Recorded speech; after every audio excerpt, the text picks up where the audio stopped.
อ้ายก็มีหัวใจคือกันเด้อเจ้าเรื่องของแฟนคนเก่าอย่าว้าวดูลายก็หูดอกว่าเจ้า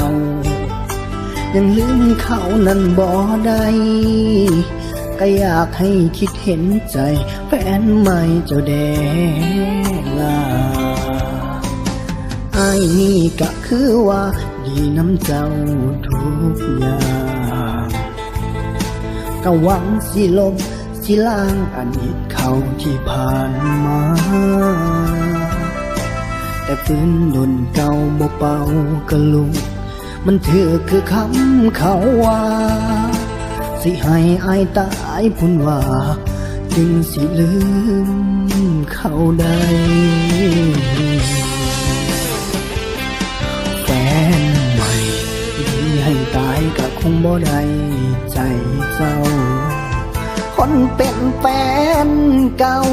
ยังคองใจเจ้าอยู่ทุกวันแฟนปัจจุบัน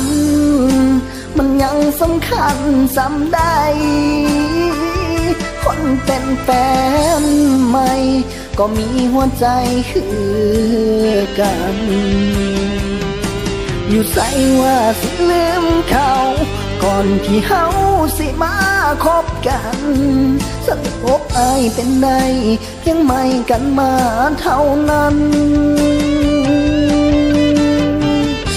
หัวใจเจ้ามันบ่ลืมแฟนเก่าอีกโดนปานใดน้อเจ้าจึงสิลืมเขาคนนั้น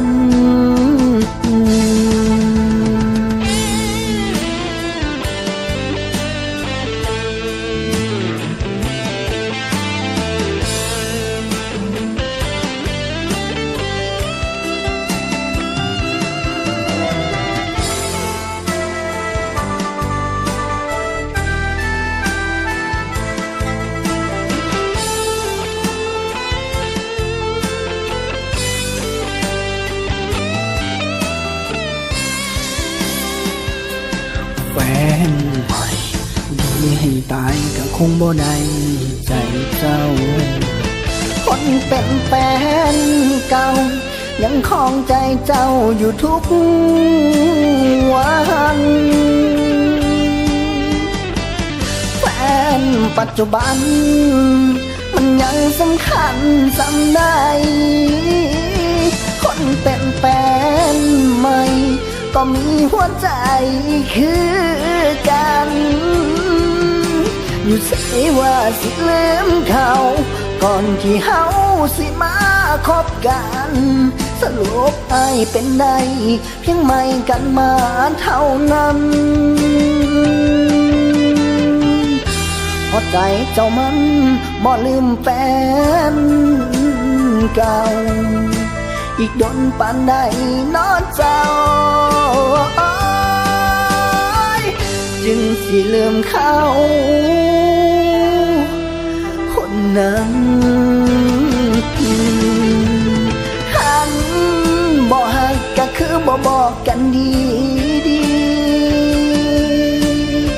มันตัวกันจังสิมันเจ็บหูบ่คำความดีอ้ายมันยังดีบ่พออ้ายกะสิขอคืนใจให้เจ้า